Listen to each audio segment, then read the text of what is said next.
Hi friends, happy Wednesday. Today is Wednesday, March 25th, 2020. You'll see that I have my dog Lou with me for this video again today. One of our favorite things to do at our house on the weekend or when we have some free time is to read. And Lou loves it when we read around our house because it's the perfect time for him to cuddle up next to us, and it's a nice relaxing time for everyone at our house. So I would recommend, if you have some free time today to read, to either find your pet if you have a pet at home and read out loud to your pet like I will be doing today with Lou. And if you don't have a pet at home, you could read to a stuffed animal or even your sibling, maybe if you have a little brother or sister or even a big brother or big sister, and just read out loud today. So today we are going to read the next chapter in our book, The Doll People. We're getting really close to the end of this book. In the last chapter, we find out that Auntie Sarah is still alive. So today we are going to be reading the next chapter where we finally meet Auntie Sarah. So I'm going to pull up the book right now so that you can follow along if you would like to. And we will read chapter 16, The Dolls Make a Plan. Auntie Sarah? Oh, sorry. Let's try that one more time. Auntie Sarah? Annabelle had found herself clutching at Tiffany, but now she let go and stepped toward the doll on the floor. Are you alive? Are you really alive? I'm coming to, said Auntie Sarah, and Annabelle remembered a time years and years ago when Grandma Catherine had been playing with her in bed and had forgotten about her, and Annabelle had slipped down between the side of the bed and the wall. She had been wedged there for close to a week, and during that time had felt groggy and sluggish, like a frog hibernating at the bottom of a pond.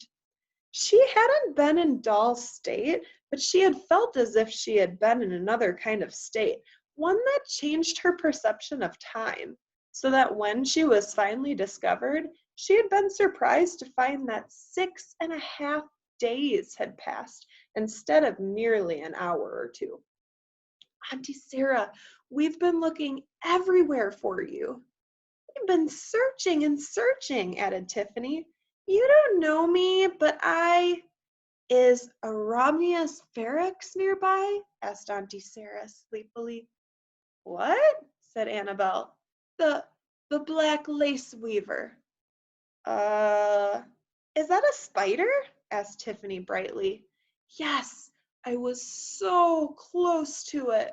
Annabelle uttered a cry and jumped aside. Annabelle, that was 45 years ago, said Tiffany. I don't think it's still around. 45 years ago? Exclaimed Auntie Sarah, sounding both distressed and a little bit more awake. Yes, said Annabelle. But how? Annabelle read your journal, said Tiffany, and Annabelle dug her elbow into Tiffany's side. What? Oh, my. Annabelle knelt beside Auntie Sarah. Can you sit up? She asked. No, I'm stuck. That's the problem. Well, wiggle out of your dress then, said Tiffany. I can't. I've tried and tried, but I'm sewn into it. And part of my sleeve is caught too. See? Okay, then we'll pull you out, said Annabelle. Here, Tiffany, grab her shoulders. Annabelle and Tiffany grabbed and pulled and pulled and pulled some more. Nothing happened. I guess we're not strong enough, said Tiffany at last, eyeing the trunk. How did you get trapped here anyway? I took off to explore one day. I suppose I should have told someone where I was going, but I was in a rush. And Annabelle, your parents didn't like me to talk about my explorations, so I just dashed to the attic. And I was so close to Amarabius Ferex. I could just see her legs creeping out from under a floorboard when someone came into the attic with a big pile of things, boxes and clothes and I don't know what. I didn't even know anyone was at home. I hid right away, of course. Whoever it was very busy for quite a while, putting things away, moving cartons around. I thought I had found the perfect hiding place when suddenly I felt the trunk shift, and then it was lifted up slightly, and when it was lowered to the ground, it came down on my dress. It just missed my legs and my left arm. I was lucky it hadn't come down on me. I would have been crushed, but I was trapped. I couldn't move. I thought I would just wait for some kind of help to come, and then I suppose I must have drifted off. For 45 years? Exclaimed Tiffany. Isn't that something? Isn't that something, Lou? He's sleeping. 45 years, Auntie Sarah repeated. Why, Catherine must be, let me see. She's a grandmother now, said Tiffany. She had a daughter named Annie, added Annabelle. Named for me, I think. And now Annie has a daughter named Kate, and we are Kate's dolls. Well, I'm not, said Tiffany. I'm one of Nora's dolls. Who's Nora? Asked Auntie Sarah. So Annabelle and Tiffany sat down to tell Auntie Sarah some of the things that happened since she had disappeared. They were trying to explain about the Funcrafts dream house when suddenly Annabelle cried, Tiffany, what are we doing? We have to go home now, and we have to figure out some way to get Auntie Sarah out of here. We're going to need help, said Tiffany. I know. Annabelle paused. Then she said, I just thought of something. What will we do with Auntie Sarah after we free her? We can't just bring her back to our house after all these years. She can't simply appear there. What would the Palmers think? I don't know. We'll have to leave her here for now, said Tiffany. Annabelle gazed down at Auntie Sarah. I finally find you, and now I have to leave you in this place? She looked around the dim, dusty attic and almost let out a sob. We don't have a choice, said Tiffany. I already heard the clock chime 4. Come on, Annabelle. She grabbed Annabelle's hand, and Annabelle said desperately, We'll be back as soon as we can, Auntie Sarah. I promise. So long for now, she called over her shoulder as Tiffany pulled her toward the stairs. When Annabelle scrambled back up the stool and into the doll's house later, she was so excited that all she managed to blurt out was, We found Auntie Sarah! You found her? You actually found her? Cried Mama Doll. Yes, and she's alive. Papa sat down heavily in a chair. Nanny gasped, and Annabelle thought this time Uncle Doll was going to faint, but he didn't. We must go to the attic and get her immediately, he said. It was only later that Annabelle would realize she hadn't yet said where she and Tiffany had found Auntie Sarah. In the excitement, though, no one else noticed. The dolls asked a million questions, and Annabelle answered them proudly. But after just a few minutes, Annabelle said, You know, we have a big problem. I don't think it's going to be too difficult to rescue Auntie Sarah. I think if we all go to the attic together, we can work her dress out from under the trunk. But then what are we going to do with her? No one spoke. Annabelle knew it was on the tip of everyone's tongue to say, Why, just bring her home, of course. But each of the dolls stopped upon realizing that was exactly the kind of thing that would put them in jeopardy. Eventually, the dolls had to resume their positions before a plan had been made. But Annabelle whispered, just as the alarm clock went off, We'll meet with the Funcrafts tonight. I know we'll figure out something. The next day, the dolls were less careful than usual. Whenever they thought they were alone, they scurried into the parlor to talk to Auntie Sarah, to talk about Auntie Sarah. But by nightfall, they had decided on only one thing, that when the Funcrafts came over, Nanny would stay behind with baby Brittany and baby Betsy, and the rest of the dolls would go to the attic to see Auntie Sarah. Annabelle was terrified that something would happen to keep them from making the trip up the attic stairs, that the captain would appear, or that it would begin to rain again, or even that Kate would have trouble sleeping. But none of those things happened. And shortly before midnight, Annabelle found herself leading the way up the stairs. Behind her, she could hear all sorts of groans and grunts and exclamations.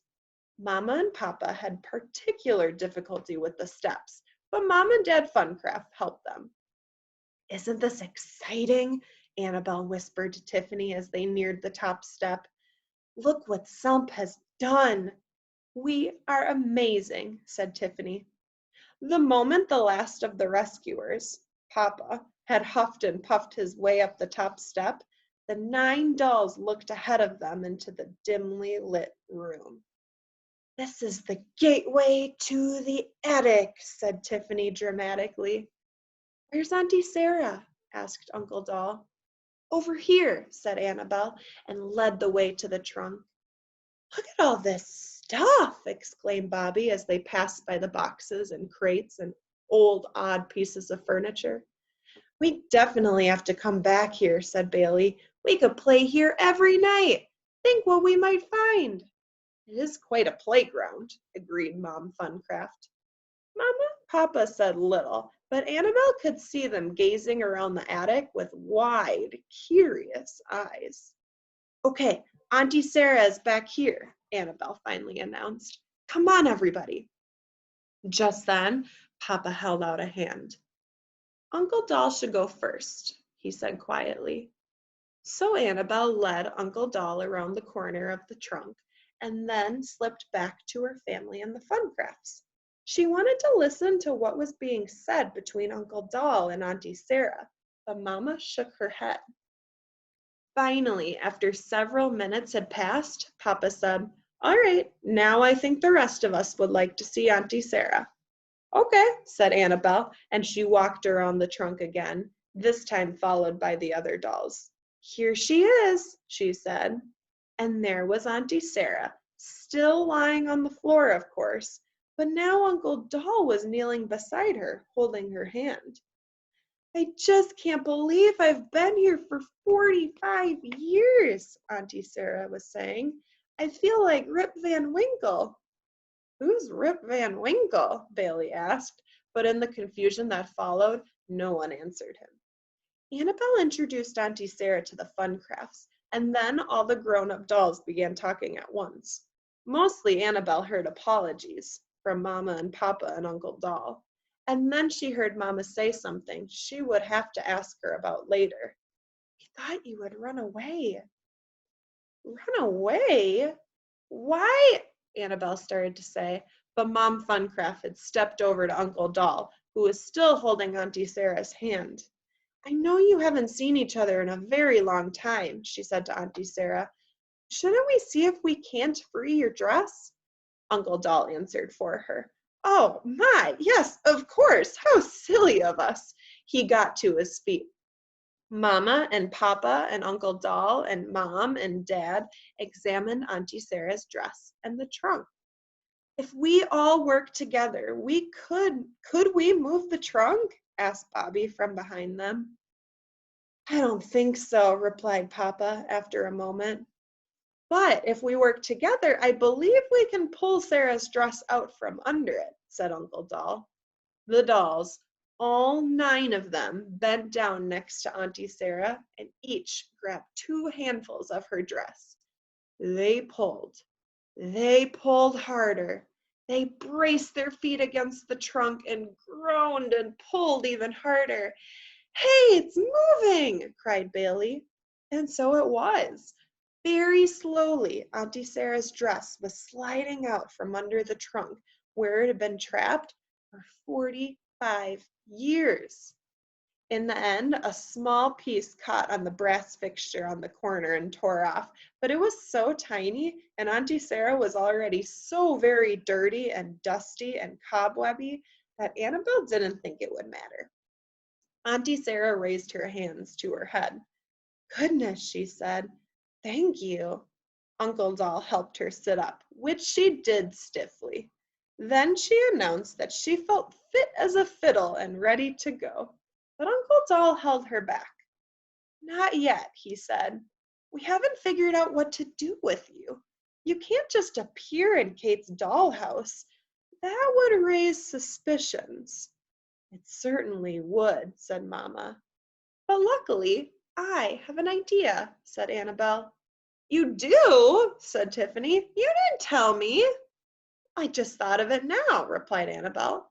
What we must do is get Auntie Sarah to a place where one of the Palmers will find her so she can be returned to the dollhouse by a human. That wouldn't put us in jeopardy. So I thought, where could she go after all these years that won't make the Palmers suspicious? Right away it came to me. The captain's bed. If we put Auntie Sarah there, the Palmers will think the captain had been prowling around again, and he found Auntie Sarah somewhere and took her to his bed so he could play with her. That's brilliant, exclaimed Tiffany, and everyone agreed. Except for Auntie Sarah, who simply said, "Who's the captain?" Annabel explained, and after a moment, Auntie Sarah said, "A cat's bed? Well, all right, if I must, I must. Let's go." "Oh, not tonight, Sarah," said Uncle Doll. "I'm afraid there isn't enough time. We'll have to go tomorrow."